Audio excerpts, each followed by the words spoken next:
আসসালামু আলাইকুম, কি অবস্থা সবাই? আজকে আরেকটা নতুন ভিডিও নিয়ে চলে আসলাম। মেহমান হচ্ছে আল্লাহর দেয়া একটা রহমত। আলহামদুলিল্লাহ, কিছুদিন পর পর আমার বাসায় মেহমান আসে।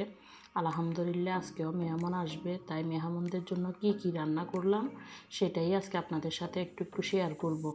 এই যে আমি প্রথমে এখানে রান্না করতেছি এক পাশে হাঁসের মাংস। আমি কিছুদিন আগে যে হাঁস নিয়ে আসলাম সেটা অবশ্য ভিডিওটা আপনাদের সাথে শেয়ার করছি, আপনারা দেখেছেন। তো ওই হাঁসটাই রান্না করতেছি এক পাশে। অন্য পাশে আপনার ফুলকপি দিয়ে, আলু দিয়ে, আপনার টুনা ফিশ দিয়ে আপনার ভাজি করতেছি। টুনা ফিশ দিয়ে এভাবে ফুলকপিটা ভাজি করেন তাহলে আপনার খেতে অনেক ভালো লাগে। তো আমি সবসময় যখনই ফুলকপি ভাজি করি এভাবে টুনা ফিশটা দিয়ে ভাজি করি।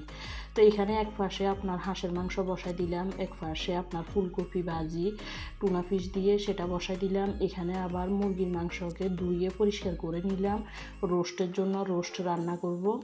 তো এখানে আমি মাংসটাকে প্রথমে লবণ দিয়ে কিছুক্ষণ রেস্টে রেখে দিলাম। এরপরে এখানে আবার পাশে আবার একটু আপনার একটা পুডিং বানাবো। তো পুডিংটার জন্য দুধ জাল করে নিলাম, এখানে ক্যারামেল করে নিলাম। যদিও আমি এখানে আপনার পুরোপুরি ডিটেলসে সব কিছু বলতেছি না, কারণ আমি এটার পুডিংটা কিভাবে আমি বানাই সেটার ভিডিও আলাদা আমি করে রেখেছি। এটা আলাদা করে আমি রেসিপি দিয়ে দিব। পুডিংটা আমি কিভাবে আর কি সবসময় মেহমান আসলে বানাই সেটাই আমি আপনাদের সাথে শেয়ার করব নেক্সট ভিডিওতে।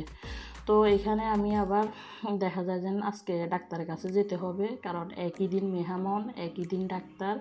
তো আসলে আমরা নারী, আমরা সবই পারি, সব কিছুর সাথে আমাদেরকে মানিয়ে নিতে হয়। সকালবেলা আমার ডাক্তার আছে, তো দেখা যায় যে প্রথমে আমি রান্না বান্না কমপ্লিট করে নিলাম, এরপরে ডেজার্ট হিসাবে পুডিং বানিয়ে নিলাম, এরপরে রান্না বান্না শেষ করে আবার চলে গেলাম ডাক্তারের কাছে। ডাক্তারের কাছ থেকে আসতে আসতে মেহমানও আসার টাইম হয়ে যাবে। তো সেটা আমি নেক্সট ভিডিওতে দেব, কারণ এক ভিডিওতে যদি আমি সব কিছু দিই তাহলে ভিডিও অনেক লং টাইম হয়ে যায়, অনেক বড় হয়ে যায়। তো আসলে বড় ভিডিও সবাই পছন্দ করে না, কেন আমি ছোট ছোট করে ক্লিপ নিলাম। তো আজকেরটাতে থাকতেছে রান্নাবান্না, মেহমান আসা উপলক্ষে কী রান্নাবান্না করলাম সেটা। নেক্সট ভিডিওতে থাকবে মেহমানকে কীভাবে আপ্যায়ন করলাম, ডাক্তারের কাছে গেলাম সেটাই। তো এখানে আমি কথা বলতে বলতে প্রায় আমার পুডিংটা হয়ে গেছে। তো আমি এটাকে প্রথমে কিছুক্ষণ আপনার রেস্টের জন্য ফ্রিজে রেখে দিলাম।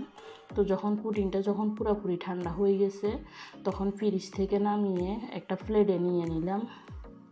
নিয়ে আবার এটাকে আবার মেহমান আসার আগ পর্যন্ত ফ্রিজে রাখি দেব, কারণ দেখা যায় যে পুডিংটা আসলে ঠান্ডা ঠান্ডা খাইতে আর কি ভালো লাগে।